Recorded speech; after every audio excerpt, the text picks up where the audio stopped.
વિદ્યાર્થી મિત્રો, આજે આપણે ધોરણ 12 માં ચેપ્ટર નંબર 5 આનુવંશિકતા અને ભિન્નતાના સિદ્ધાંતોમાં સહલગ્નતા અને પુનઃસંયોજન વિશે અભ્યાસ કરીશું.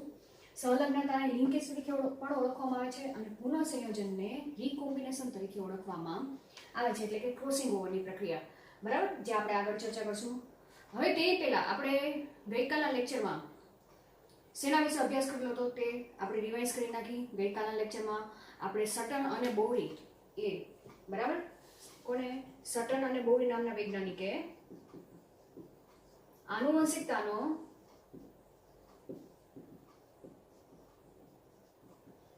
રંગસૂત્રવાદ આપેલો હતો. બરાબર, સિદ્ધાંત રંગસૂત્રવાદનો સિદ્ધાંત આપેલો હતો, જેમાં સટન અને બોવરી રજૂઆત કરેલી હતી કે જ્યારે અર્ધીકરણની પ્રક્રિયા થાય કોષમાં ત્યારે રંગસૂત્રનો વ્યવહાર જનીન જેવો જ જોવા મળે છે. એટલે કે મેન્ડલના સિદ્ધાંત ને સમજવા માટે જ્યારે કોષની અંદર અર્ધીકરણ અને સંવિભાજનની પ્રક્રિયા થાય ત્યારે જે રંગસૂત્રની હલનચલનની ક્રિયા થાય છે તેના દ્વારા સમજાવવાનો પ્રયત્ન કરેલો હતો. એટલે ક્યાંક મેન્ડલના જે સિદ્ધાંતો છે તે સટન અને બોવરીના જે રંગસૂત્રો ઉપરના જે સિદ્ધાંત હતા તે બંને મળી આવતા હતા. અને ત્યારબાદ સટન અને બોવરીએ રજૂઆત કરી કે રંગસૂત્ર ઉપર જનીનો આવેલા જોવા મળે છે. અને જ્યારે અર્ધીકરણની પ્રક્રિયા થાય ત્યારે રંગસૂત્રનું જ્યારે વિભાજનની પ્રક્રિયા થાય, બરાબર, કે રંગસૂત્રનું જ્યારે મુક્ત રીતે વહેંચણીના પ્રયોગ મુક્ત રીતે વહેંચાય જન્યુઓની અંદર, ત્યારે તેની સાથે સાથે તેની ઉપર રહેલા જનીનો પણ જન્યુની અંદર આવે છે અને તેને આધારે તે સંતતિની અંદર ચોક્કસ લક્ષણો તે જનીનને આધારે વ્યક્ત થતા જોવા મળે છે. તો આને આધારે જે સંતતિમાં આનુવંશિક રીતે જે લક્ષણો ઉતરી આવે છે તે કોને આધારે ઉતરી આવે છે? રંગસૂત્રને આધારે ઉતરી આવે છે. અને તેને આધારે સટન અને બોવરીએ આનુવંશિકતાનો રંગસૂત્રવાદ સિદ્ધાંત આપ્યો. બરાબર, તે આપણે કમ્પ્લીટલી આગલા લેક્ચરમાં ચર્ચા કરી જ ગયા છીએ. હવે વાત આવી સહલગ્નતાની. હવે થોમસ મોર્ગન નામના વૈજ્ઞાનિકે, કયો વૈજ્ઞાનિક? થોમસ મોર્ગન નામના વૈજ્ઞાનિકે શું કર્યું કે તેને જે સટન અને બોવરીએ આનુવંશિકતાનો જે રંગસૂત્રવાદનો સિદ્ધાંત આપેલો છે તેના ઉપર પ્રયોગો કર્યા. બરાબર, અને તે પ્રયોગોને આધારે, બરાબર, આ પ્રયોગોને આધારે થોમસ મોર્ગને લિંગી પ્રજનન દરમિયાન ભિન્નતાનો અભ્યાસ કર્યો.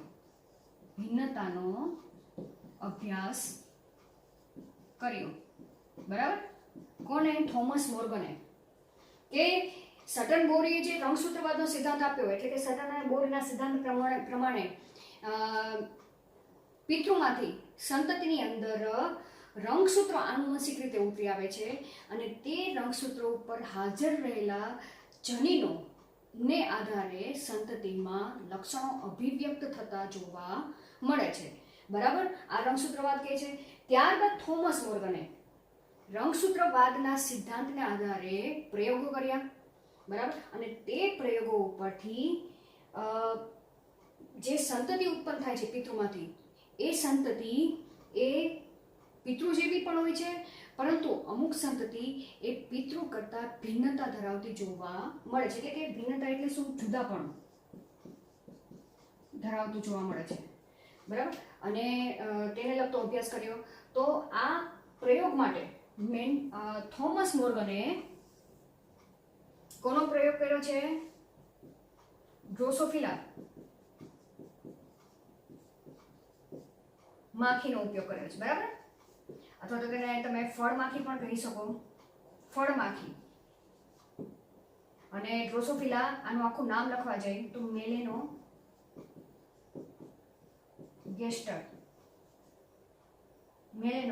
ગેસ્ટર માખી ઉપર પ્રયોગ કર્યો. બરાબર, કે આ ફળ ઉપર વસવાટ કરતી માખી છે. બરાબર, અને તેમાંથી તે પોષણ મેળવે છે, તેથી તેને ડ્રોસોફિલા ફળમાખી તરીકે નામ આપવામાં આવ્યું છે. હવે ખાસ કરીને શા માટે આ માખી પસંદ કરી, બરાબર? તો એના પણ અમુક કારણો હતા. એક તો પ્રયોગશાળામાં, બરાબર, આ માખીનો પ્રયોગશાળામાં સરળતાથી ઉછેર કરી શકાય છે. એક તો મુખ્ય આ કારણ હતું કે યોગ્ય સંવર્ધન માધ્યમ આપીને પ્રયોગશાળામાં આ ડ્રોસોફિલા માખીનો સરળતાથી ઉછેર કરી શકાય છે. તેનું જીવનકાળ જોવા જઈએ તો ખૂબ જ ટૂંકું છે. જીવનકાળ ટૂંકું છે, લગભગ જોવા જઈએ તો 2 અઠવાડિયા સુધીનું જ છે, બરાબર? તેના સિવાય જોવા જાય તો લિંગભેદ જોવા મળે છે આ માખીમાં. લિંગભેદ જોવા મળે છે. લિંગભેદ જોવા મળે છે એટલે કે નર માખી પણ જોવા મળે છે, માદા માખી પણ જોવા મળે છે, બરાબર? પછી જ્યારે તે ફલનની પ્રક્રિયા કરે ત્યારે ફલનની પ્રક્રિયા બાદ ઘણી માત્રામાં સંતતિ ઉત્પન્ન કરે છે.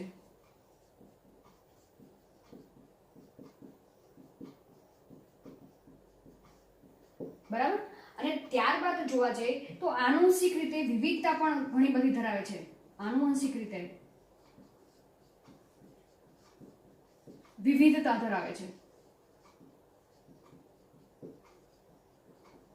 હવે આનુવંશિક રીતે વિવિધતા ધરાવે છે એટલે શું કે માખી એ પિતૃ જેવી પણ જોવા મળે છે અને પિતૃ કરતા ભિન્નતા ધરાવતી પણ જોવા મળે છે આની અનેક ઘણી જાતોમાં.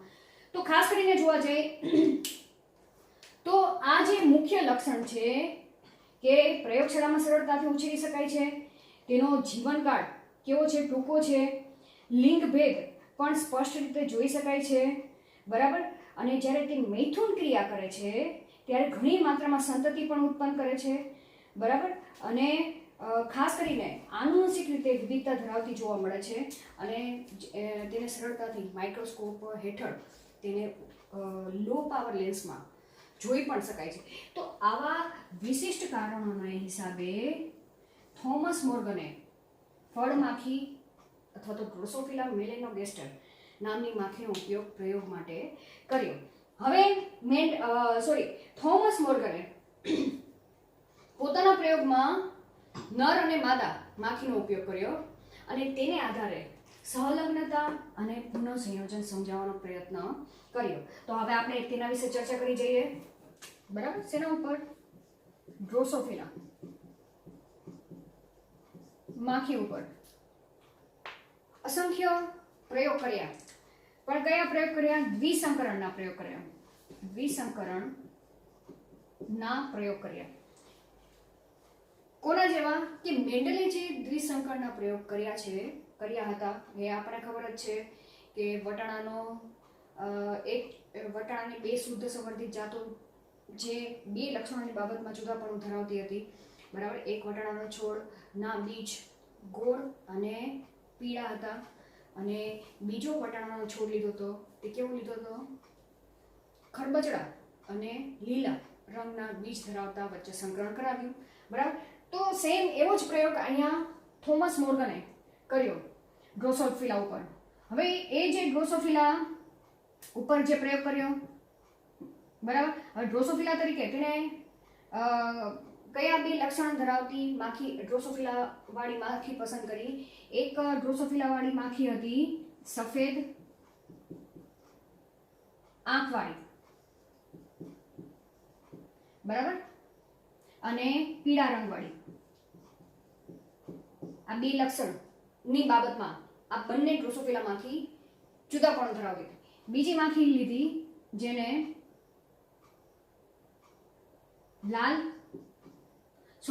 બદામી રંગ અને લાલ આંખવાળી. આ બંને માખી વચ્ચે સંકરણ કરાવ્યું એટલે F1 પેઢી મળી, બરાબર? F1 પેઢી મળી, ત્યારબાદ F1 પેઢી મળી, તેમની વચ્ચે પરફલનની પ્રક્રિયા કરાવી, બરાબર? અને જે F2 પેઢી મળી. હવે દ્વિસંકરણનું પરિણામ તમને ખબર છે કે દ્વિસંકરણની F2 પેઢીનું પરિણામ શું આવે છે? 9:3:3:1 પરિણામ આવે છે. પરંતુ થોમસ મોર્ગનને ડ્રોસોફિલાની આ જે પ્રયોગ કર્યો દ્વિસંકરનો પ્રયોગ, તેમાં F2 પેઢીમાં 9:3:3:1 પરિણામ આવતું ન હતું. બરાબર, કે F2 પેઢી જે મળી, કે F2 પેઢીની જે સંતતિ મળી, એ સંતતિ પિતૃ જેવું જનીન સ્વરૂપ ધરાવતી હતી. તેના સિવાય બિન પિતૃ જનીન સ્વરૂપ ધરાવતી પણ સંતતિ હતી. બરાબર, અહીંયા શબ્દ વાપરેલું છે પિતૃ જનીન સ્વરૂપ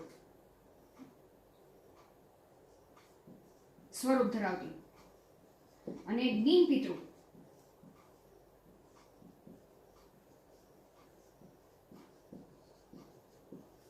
ધરાવતી સંતતિ જોવા મળી. એટલે કે શું કહે છે કે F2 પેઢીમાં જે સંતતિ મળી ને, એમાંની સંતતિ પિતૃ જેવી પણ હતી અને બિન પિતૃ એટલે કે પિતૃને મળતી આવતી નથી. એટલે શબ્દ વાપરેલો છે બિન પિતૃ, એટલે કે પિતૃ કરતા ભિન્નતા ધરાવતી. અહીંયા શબ્દ આવી ગયો ભિન્નતા. બરાબર, જુદાપણું ધરાવતી હતી. તો હવે આ જુદાપણું માટે શું જવાબદાર છે અને શા માટે જુદાપણું જોવા મળ્યું, તેના વિશે હવે આપણે થોમસ અને મોર્ગનના પ્રયોગ વિશે ચર્ચા કરી આગળ. બરાબર, આકૃતિ ઉપરથી તમને સરળતાથી યાદ રહી જશે. આ પ્રશ્ન સહલગ્નતા અને પુનઃસંયોજન વાળો પ્રશ્ન ઘણી વખત પરીક્ષામાં પૂછાય છે, આગળની પરીક્ષામાં પણ પૂછાઈ ગયો છે. તમે વ્યવસ્થિત કરશો તો સરળતાથી યાદ રહી જશે. હવે થોમસ મોર્ગને તેમજ તેના સહયોગીએ કીધું કે ડ્રોસોફિલાના આ જે બંને લક્ષણો છે, એ લક્ષણો ક્યાં આવેલા છે? X લિંગી રંગસૂત્ર ઉપર, લિંગી રંગસૂત્ર ઉપર હાજર છે. શું કહે છે કે પીળા રંગ અને સફેદ આંખ તેમજ બદામી રંગ અને લાલ આંખ માટે જવાબદાર જનીનો એ ડ્રોસોફિલાના X લિંગી રંગસૂત્ર ઉપર હાજર છે. બરાબર, તો અહીંયા લખી નાખું જનીનો. બરાબર, હવે આપણે આકૃતિ એની કરી, તમારી NCERT બુકમાં આકૃતિ આપેલી જ છે. બરાબર, સાથે આકૃતિ રાખજો અને આ પોઈન્ટ સમજતા જજો. થોમસ મોર્ગને બે પ્રયોગની સમજૂતી આપી છે કે જેમાં પિતૃ જેવું કોમ્બિનેશન ધરાવતી સંતતિ પણ જોવા મળે છે અને બિન પિતૃ જનીન સ્વરૂપ ધરાવતી પણ સંતતિ મળે છે. તો જે પિતૃ જેવી સંતતિ જોવા મળે છે તેમની વચ્ચે સંલગ્નતા થઈ છે તેમ કહી શકાય, અને જે બિન પિતૃ જેવી સંતતિ જોવા મળી તેની પાછળ પુનઃસંયોજન થયું હશે તેમ કહેવા માંગે છે. તો હવે અહીંયા આપણે પહેલા આકૃતિ જોઈએ, પછી આ પ્રયોગને આપણે વ્યવસ્થિત સમજવાનો પ્રયત્ન કરીએ. ચલો, ડ્રોસોફિલા બે માંથી લીધી છે. કઈ માંથી લીધી છે? પીળા રંગની, પીળો રંગ અને સફેદ આંખ વાળી ડ્રોસોફિલા.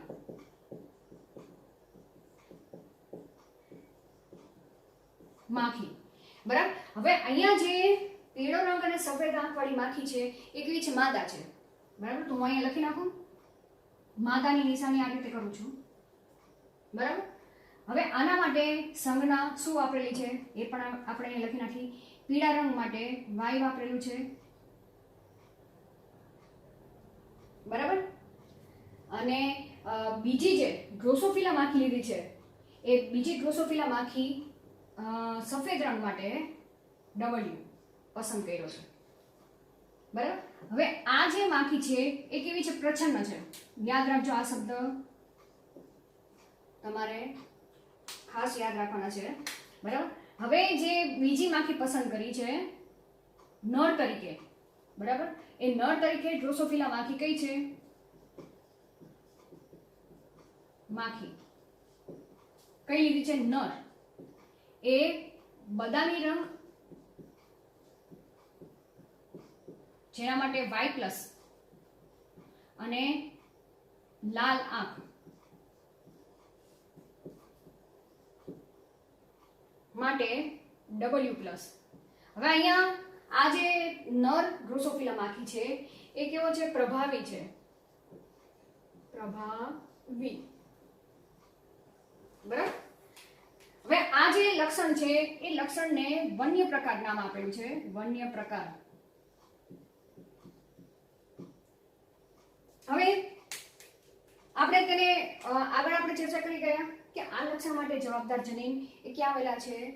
એક્સ લિંગી રંગસૂત્રો ઉપર આવેલા છે.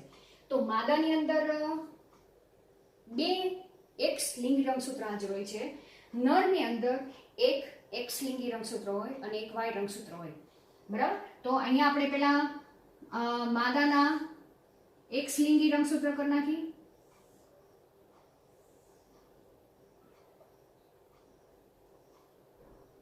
આ વાય છે અને અહીંયા ડબલ્યુ. બરાબર. હવે આગળની પ્રક્રિયા તો તમને ખબર જ છે કે જનીન એ જોડમાં આવેલો હોય છે. તો તેની સાથે રંગસૂત્રો પણ કેવા હોય છે? અહીંયા માદાની અંદર 2 એક્સ રંગસૂત્ર છે. અહીંયા એક્સ રંગસૂત્ર લખી નાખો. બરાબર, તમને યાદ રહે. આ શું છે? એક્સ રંગસૂત્ર છે. આ પણ એક્સ રંગસૂત્ર છે. તો અહીંયા જનીનની કેવી 2 જોડ આવેલી છે. તો અહીંયા પણ શું આપણે લખી? વાય. એક જ લોકાઈ ઉપર આવેલી છે. બરાબર. હોમોલોગ આ રીતે લખી નાખ્યું. બરાબર. હવે એવી જ રીતના અહીંયા નર તરીકે, તો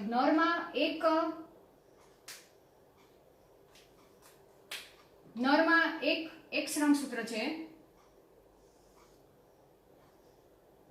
બરાબર. અને એક વાય રંગસૂત્ર. આ મેં વાય રંગસૂત્ર કર્યું છે. બરાબર. આ હું એક વખત લખી દઉં, પછી હું નહીં લખું. બરાબર. તમારી ખાલી જાણકારી માટે એક્સ રંગસૂત્ર અને આ વાય રંગસૂત્ર છે. અહીંયા દર્શાવી દઈએ આપણે. અહીંયા પણ એક્સ રંગસૂત્ર ઉપર જ છે એટલે અહીંયા વાય પ્લસ અને લાલ આંખ માટેનું જનીન અહીંયા આવેલું છે. બરાબર. હવે પ્રભાવી છે એટલે અહીંયા પ્લસ તરીકે દર્શાવેલું છે. એટલે તમારે યાદ રાખવાનું કે પ્લસની નિશાની શું દર્શાવે છે? પ્રભાવી પણ નિશાની દર્શાવે છે. અને જે ડાર્ક કલર છે, જે માખીનો, એ પ્રભાવી છે. જેમ કે બદામી ને લાલ એ ડાર્ક કલર છે. લાઇટ કલર પીળા અને સફેદ એ કેવા છે? પ્રચ્છન્ન છે. એ યાદ રાખવાનું. અને તે માદા છે. હવે આગળની પ્રક્રિયા દ્વિસંકરણના પ્રયોગની જેમ જ તે આ પોતાના જન્યુ, જ્યારે અર્ધીકરણની પ્રક્રિયા થાય ત્યારે જન્યુ સર્જનની પ્રક્રિયા થશે. આમાંથી પણ જન્યુ સર્જનની પ્રક્રિયા થશે. તો આમાં કેટલા પ્રકારના જન્યુ બનશે એ આપણે લખી નાખી કે જેટલા પ્રકારના જન્યુ બનશે એ બધા જન્યુ એક જ પ્રકારના બનશે. કયા કયા બનશે? વાય અને ડબલ્યુ જનીન ધારણ કરતા જોવા મળશે. બરાબર. તો અહીંયા જન્યુ લખી નાખો. બરાબર. જન્યુ કેવા બને છે? વાય અને ડબલ્યુ. હવે તમે અહીંયા તમને એક વાત નોંધ કરી કે અહીં બંને લક્ષણ માટે જવાબદાર જનીનો ક્યાં આવેલા છે? એક જ રંગસૂત્ર ઉપર આવેલા છે. મેન્ડલના દ્વિસંકરના પ્રયોગમાં 2 લક્ષણ માટેના જવાબદાર જનીનો જુદા રંગસૂત્રો ઉપર આવેલા હતા. અહીં બંને લક્ષણ માટેના જવાબદાર જનીનો એક જ રંગસૂત્રો ઉપર આવેલા છે. બરાબર. એ આપણે આગળ ચર્ચા કરી જ્યારે આપણે પૂરો થઈ જાય ત્યારબાદ. ચલો, આમાંથી પણ જન્યુ બનશે. આમાંથી પણ જન્યુ બનશે એટલે 2 પ્રકારના જન્યુ બનશે. એક જન્યુની અંદર એક રંગસૂત્ર દાખલ થશે જેની અંદર y પ્લસ w પ્લસ જનીન આવેલા છે. બીજા જન્યુની અંદર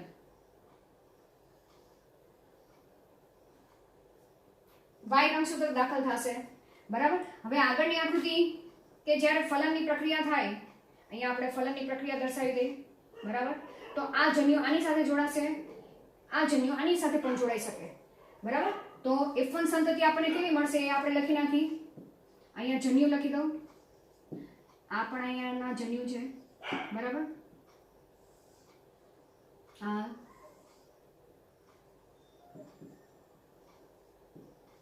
તો હવે આ જન્યુ આ કયા છે? માદા જન્યુ છે.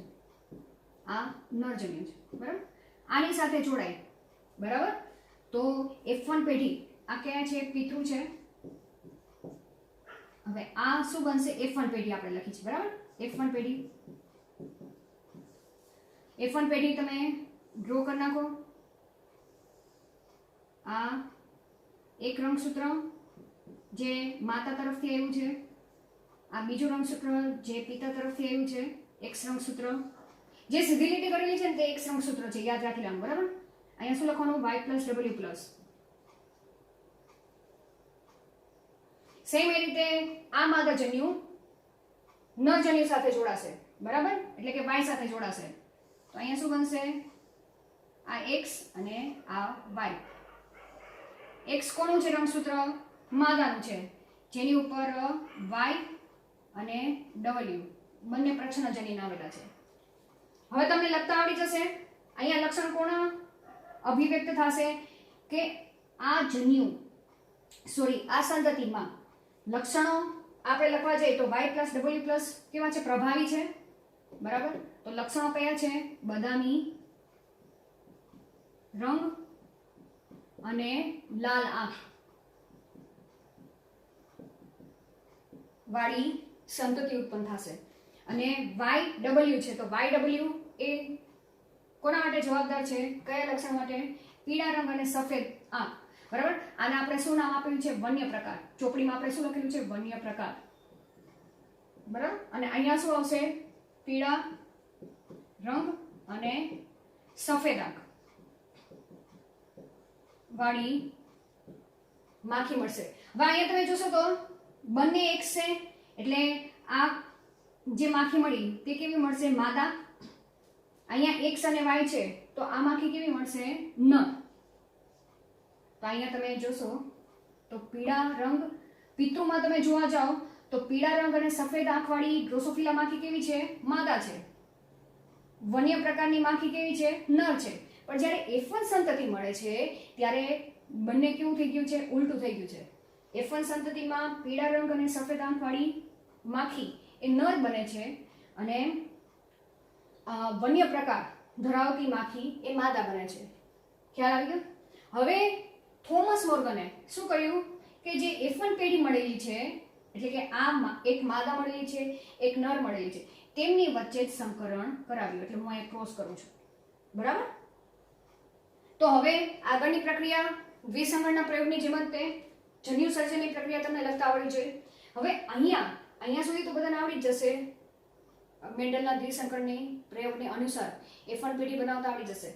પણ હવે જે F2 પેઢી મળે છે એ F2 પેઢી મેન્ડલના દ્વિસંકરણના પ્રયોગને ના જેવા પરિણામ ધરાવતી જોવા મળતી નથી. તો હવે એના વિશે આપણે ચર્ચા કરીએ. હવે એવું શું આમાં થાય છે? બરાબર.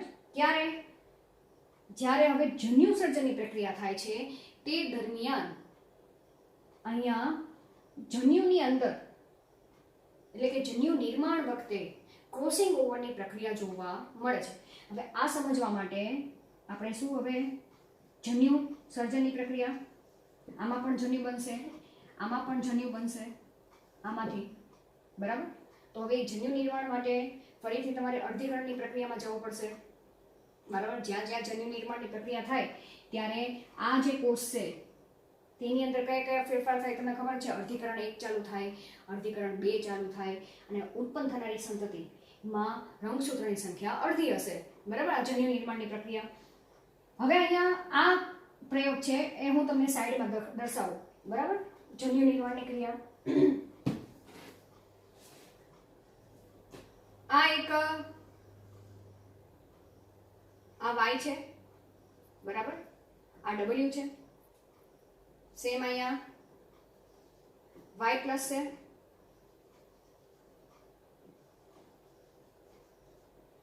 w પ્લસ છે. આમાંથી જન્યુ નિર્માણની પ્રક્રિયા થાય ત્યારે આ સમજાત રંગસૂત્ર છે, સમજાત રંગસૂત્ર. બરાબર. અહીંયા સુધી તમને ખબર જ છે કે એક સરખા રંગસૂત્ર ની જોડી છે. બરાબર. હવે અર્ધીકરણની પ્રક્રિયા થાય ત્યારે આ જે રંગસૂત્ર છે તેના જેવું જ બીજું રંગસૂત્ર તૈયાર થશે. આ જે રંગસૂત્ર છે તેના જેવું બીજું રંગસૂત્ર તૈયાર થશે. તો એ હું અહીંયા કરી નાખું. બરાબર. આપણે આ અત્યારે જોઈશું. બરાબર. અલગથી આ y છે, બરાબર, અહીંયા W છે. સેમ તેના જેવું તે બીજી રંગસૂત્રિકા તૈયાર થશે. બરાબર, શું કહેવાશે? રંગસૂત્ર નહીં બોલે પણ રંગસૂત્રિકા બોલાશે. અહીંયા Y, આ W. સેમ એવી રીતે આ જે રંગસૂત્ર છે તેની બીજી રંગસૂત્રિકા તૈયાર થશે.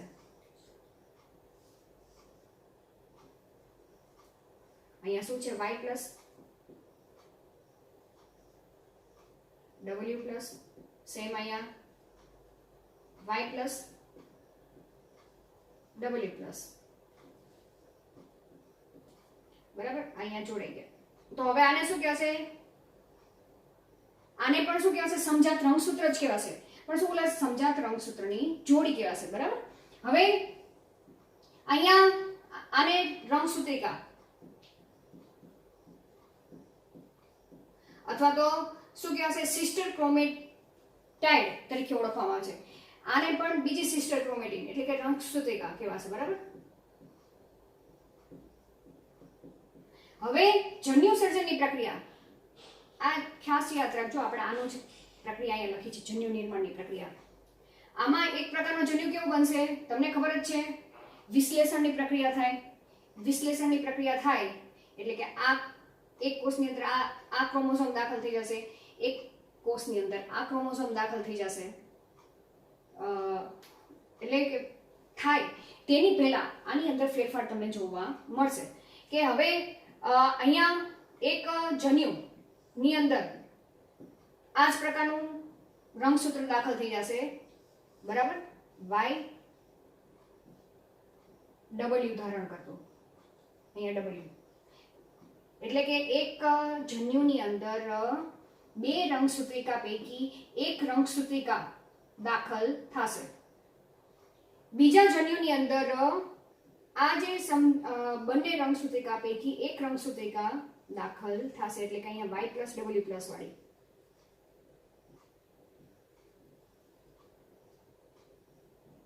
હવે શું થશે કે અહીંયા ક્રોસિંગ ઓવરની પ્રક્રિયા થશે. કોની વચ્ચે? એક રંગસૂત્ર છે તેની રંગસૂત્રિકા અને બીજા રંગસૂત્ર જે છે, બરાબર, સમજાત રંગસૂત્રનું જે જોડ છે તેનું બીજું રંગસૂત્ર છે તેની રંગસૂત્રિકા, એટલે કે આ રંગસૂત્રિકા અને આ રંગસૂત્રિકા વચ્ચે વ્યતિકરણની પ્રક્રિયા જોવા મળશે. એટલે કે ક્રોસિંગ ઓવરની પ્રક્રિયા જોવા મળે છે. કઈ રીતે જોવા મળશે? કે આ રીતે કંઈક આમ હોય ને તો આની સાથે તમને ખબર જ છે વ્યતિકરણની પ્રક્રિયા. માનો કે હું અહીંયા કરું છું, બરાબર, આ રીતે.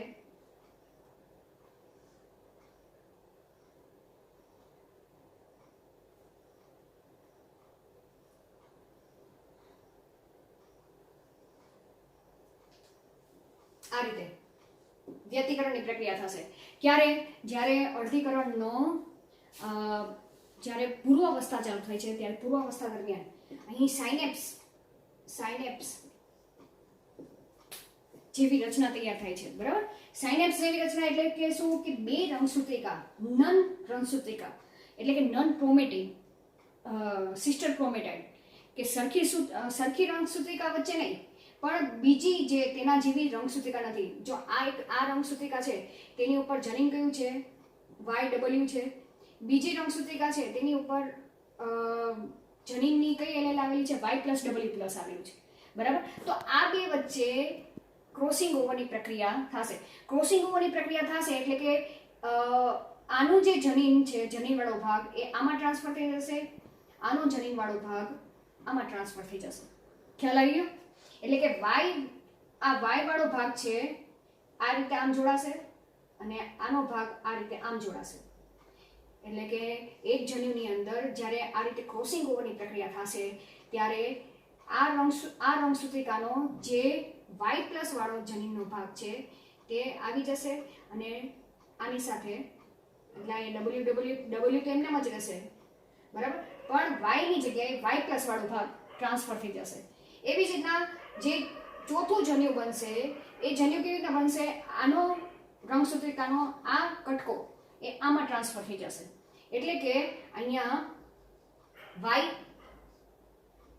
જનીનની એલેન દાખલ થશે અને ડબલ્યુ પ્લસ તો એમને જ રહેશે, સોરી આ ડબલ્યુ પ્લસ એમને જ રહેશે. તો ખ્યાલ પડી ગયો કે અહીંયા શું થાય છે, વ્યતિકરણની પ્રક્રિયા થાય છે, જેને કારણે જન્યુની અંદર એક સરખી એલેલ તો દાખલ થાય છે પિતૃની, પણ બીજા બે જન્યુ બને છે એ બે જન્યુ પિતૃની એલેલ જેવા જોવા મળતા નથી. તો અહીંયા આપણે લખી નાખી કેટલા જન્યુ બને છે, 4 પ્રકારના. હવે એ જન્યુ લખવા માટે હું ફરીથી અહીંયા ઉપરથી લખવાનો પ્રયત્ન કરું, બરાબર. F1 પેઢી ફરીથી દર્શાવું છું એટલે F2 પેઢી તમને સરખી રીતના વ્યવસ્થિત દેખાય.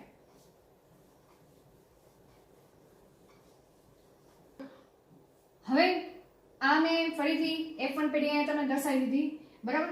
જન્યુ સર્જનની પ્રક્રિયા અહીંયા તમને દર્શાવી છે, કેટલા 4 પ્રકારના જન્યુ બને છે. ભલે તમને NCERT બુકમાં જન્યુ નિર્માણની પ્રક્રિયા નથી દર્શાવી, પણ જન્યુ નિર્માણની પ્રક્રિયા તમને કરતા આવડવી જોઈએ, બરાબર. કેટલા 4 પ્રકારના બને છે. અહીંયા વ્યતિકરણની પ્રક્રિયા થાય છે, એટલે કે એક રંગસૂત્રિકાનો Y વાળો ભાગ બીજી રંગસૂત્રિકા નોન રંગસૂત્રિકા છે, બરાબર, તેના સિવાયની તેમાં જશે, અને Y+ વાળો ભાગ એ આ રંગસૂત્રીમાં ટ્રાન્સફર થઈ જશે, બરાબર. તો હવે અહીંયા તમને જન્યુ નિર્માણની પ્રક્રિયા કરી દઉં, બરાબર. કેટલા 4 પ્રકારના અહીંયાથી લખી નાખો, Y W, બીજું Y+ W+, બરાબર. ત્રીજું જન્યુ Y+ W, Y+ W, બરાબર. ચોથું જન્યુ તમને મળશે YW+, બરાબર. આમાંથી 4 પ્રકારના જન્યુ બને છે. સેમ આમાંથી તો 2 પ્રકારના બનશે, એ તો સ્પષ્ટ તમને દેખાય છે. એક જન્યુ આ નર જન્યુ, બરાબર, કેવો બને છે, YW ધરાવતો X રંગસૂત્ર ધારણ કરતો, અને બીજો નર જન્યુ એ Y રંગસૂત્ર ધારણ કરતો જોવા મળે છે, કે જેની ઉપર એક પણ પ્રકારના આ લક્ષણ માટેના જનીન આવેલા નથી. તો હવે આ કેવા છે, માદા જન્યુ છે, આ નર જન્યુ છે. હવે એને આપણે ટેબલ તરીકે કન્વર્ટ કરી નાખી. શેના આધારે, પુનેટ સ્ક્વેર પ્રમાણે કરવું હોય તો તમે કરી શકો, બરાબર. આ સાઈડ તમે આ સાઈડ નર લખો, નીચે માદા લખો, અથવા તો આ સાઈડ માદા લખો, આ સાઈડ નર લખો. આપણે આ સાઈડ નર લખી નાખી, બરાબર. નર જન્યુ અને અહીંયા માદા જન્યુ, બરાબર.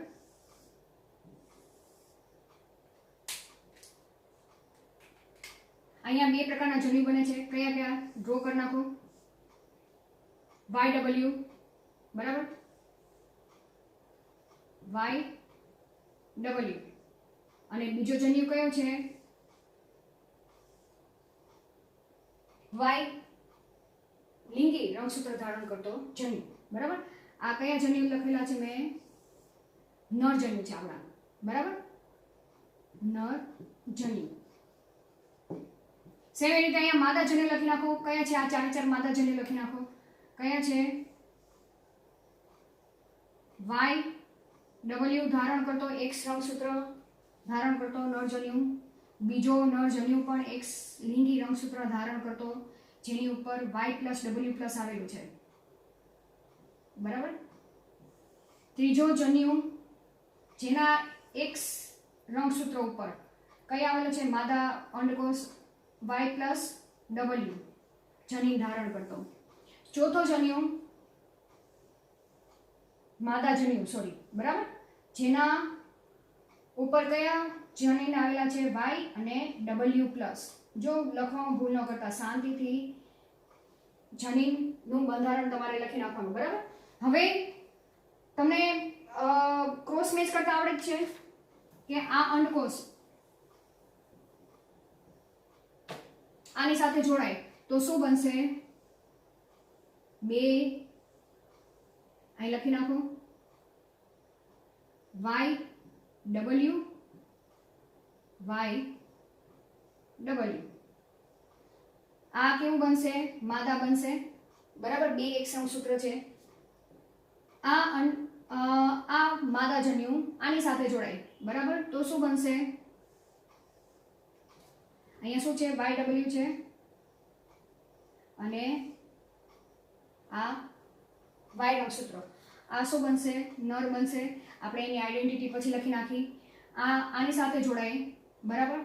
તો શું બનશે? માદા બનશે. બે એક્સ રંગસૂત્ર ભેગા થયા, જેની ઉપર જનીન અહીંયા કેવું છે? વાય પ્લસ ડબલ્યુ પ્લસ, બરાબર? અને આની ઉપર કયું જનીન છે? Y W.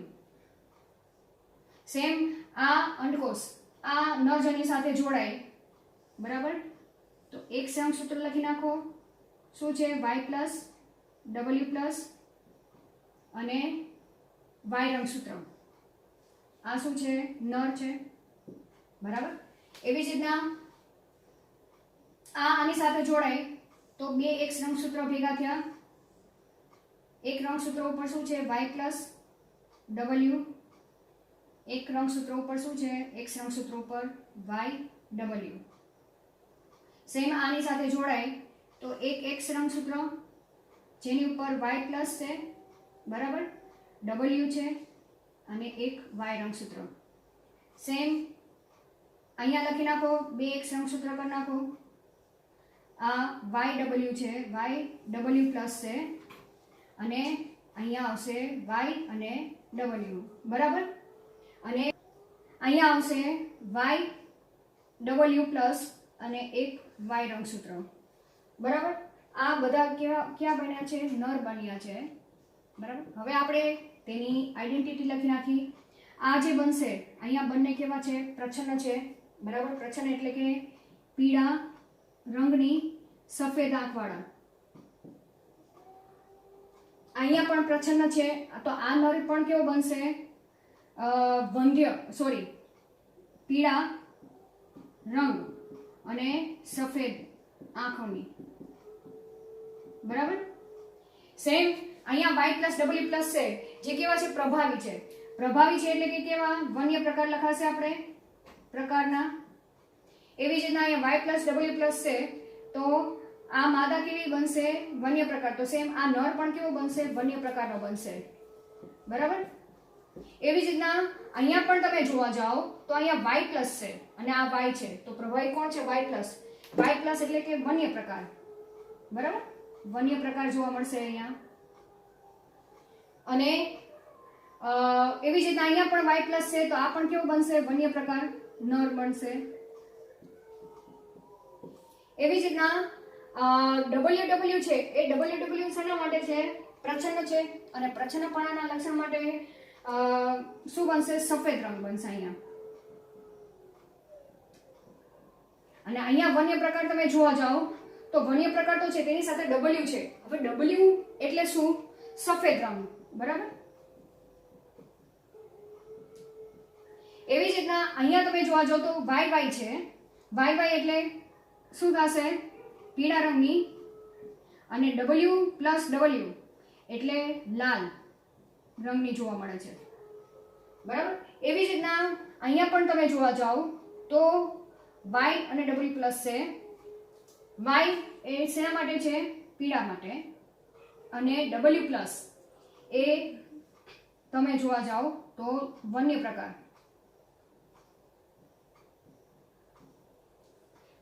બરાબર? તો અહીંયા તમે જોવા જશો તો આ જે સંતતિ છે 1 2 3 4, આ જે 4 સંતતિ છે એ તમને પિતૃ જેવી જોવા મળે છે, કે જેનો જનીન પ્રકાર તમે જોવા જાઓ તો જનીન પ્રકાર એ પિતૃ જેવું જોવા મળે છે.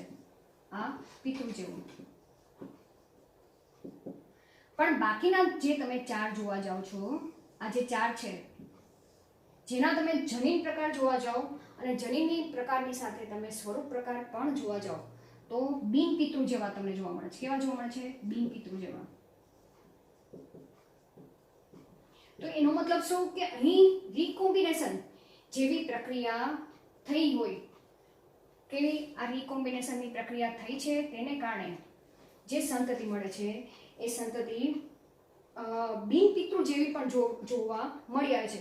તો આ કેસમાં આપણે જોવા જઈએ કે જેમાં બંને લક્ષણ માટે જવાબદાર જનીનો એ કેવા છે? એકબીજાની નજીક ગોઠવાયેલા છે, બરાબર?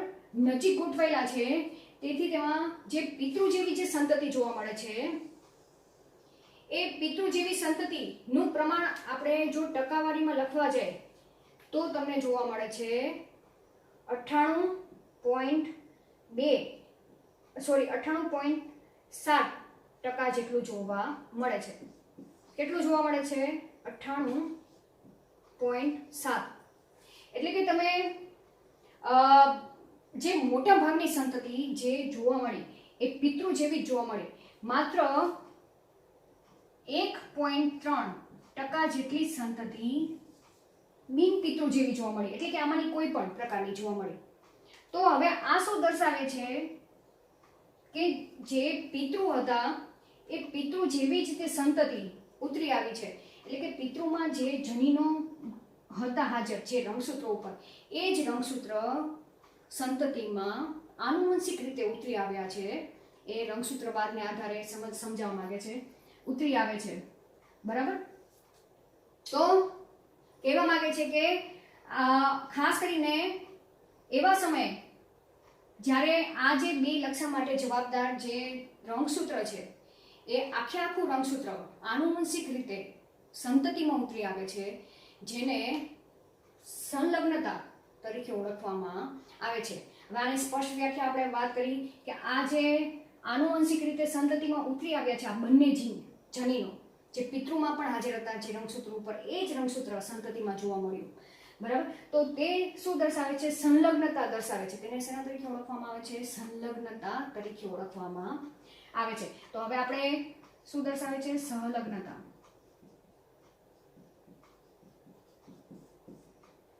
બરાબર? જેને લિંકેજ તરીકે પણ ઓળખવામાં આવે છે. આ જે ક્રિયા જોવા મળી. તો હવે આની આપણે સ્પષ્ટ રીતે વ્યાખ્યા આપી કે જ્યારે કોઈ લક્ષણ માટે જવાબદાર પ્રભાવી જનીન બરાબર જુદા જુદા લક્ષણ માટે જવાબદાર જનીન છે, એ જો જનીન એક જ રંગસૂત્ર ઉપર આવેલા હોય, અહીં દેખાય છે એક જ રંગસૂત્ર ઉપર આવેલા છે અને એકબીજાની ભૌતિક રીતે એકબીજા સાથે ભૌતિક રીતે જોડાયેલા છે. ભૌતિક રીતે એટલે શું કે એકબીજાની નજીક નજીક ગોઠવાયેલા છે. દેખાય છે અહીંયા તમને? આ જે તમારી એનસીઈઆરટી બુકમાં આ રીતે આકૃતિ કરેલી છે, નજીક નજીક ગોઠવેલા છે. બરાબર? તો એ એવા જનીનને લિંક્ડ જનીન તરીકે ઓળખવામાં આવે છે અને તે આનુવંશિક રીતે ઉતરી આવે છે, તેથી તેને સંલગ્નતા તરીકે ઓળખવામાં આવે છે.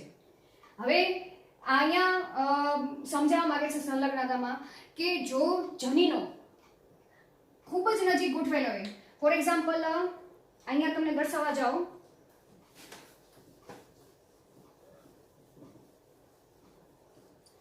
કે આ જે રંગસૂત્ર છે, આ જે Y અને W જનીન ગોઠવાયેલા છે અહીંયા. બરાબર? તો ક્રોસિંગ ઓવરની પ્રક્રિયા થઈ હશે, પણ આ બે જનીન ક્રોસિંગ ઓવર એટલે કે એના જેવું બીજું રંગસૂત્ર અહીંયા છે. બરાબર? YW ધારણ કરતું. હવે જ્યારે જન્યુ નિર્માણની પ્રક્રિયા થઈ હશે ત્યારે બંને વચ્ચે વ્યતિકરણની તો પ્રક્રિયા થઈ હશે, પણ આ ભાગે નહીં થઈ હોય. બરાબર? અહીંયાથી આ રીતે પણ થઈ હશે. બરાબર? આ રીતે પડી ખબર? આ રીતે પણ થઈ હશે અને જેને કારણે આ જગ્યાએ જનીનની અદલા બદલી થશે, પણ આ બંને જનીન એકબીજાથી છૂટા પડ્યા નહીં હોય અને જેને જ છૂટા નહીં પડ્યા હોય તેને કારણે તે આનુવંશિક રીતે સંતતિમાં ઉતરી આવ્યા હશે તે રંગસૂત્ર સાથે. બરાબર? તો હવે સમજવા માંગે છે કે સંલગ્નતા, જો આ બંને જનીન કે એકબીજાની ખૂબ જ નજીક ગોઠવાયેલા હોય તો તેમના વચ્ચેની સંલગ્નતા કેવી કહેવાશે? લગ્નતા નું પ્રમાણ કે તેની ફ્રીક્વન્સી શું કહેવાશે? ફ્રીક્વન્સી કેવી કહેવાશે? વધુ કહેવાશે. અને જેટલી ફ્રીક્વન્સી સંલગ્નતા વધુ તો પુનઃ સંયોજન કેવું કહેવાશે?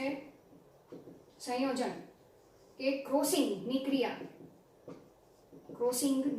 ક્રિયા તે જનીનો વચ્ચે કેવી કહેવાય? ઓછી થઈ હોય તેમ કહેવાય. તો અહીંયા વાઇસ વર્સા છે કે સંલગ્નતા વધુ તો પુનઃ સંયોજન ઓછું. બરાબર? શું કહેવાશે? અહીંયા તમારે બે રીતે યાદ રાખવાનું કે જ્યાં જનીનો YW જનીન જો નજીક ગોઠવાયેલો હશે તો તેમની વચ્ચે સંલગ્નતા પુનઃ સંયોજનનું પ્રમાણ કેવું જોવા મળશે? સંયોજન ઓછું જોવા મળશે. બરાબર?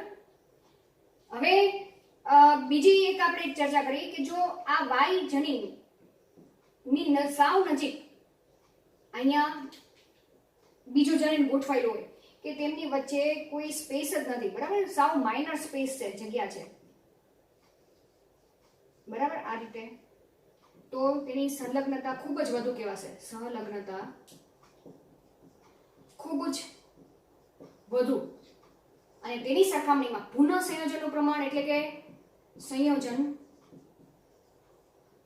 નહિવત કહેવાશે. શું કહેવાશે? નહિવત કહેવાય. તો આટલું ખાસ યાદ રાખવાનું કે સંલગ્નતાનું પ્રમાણ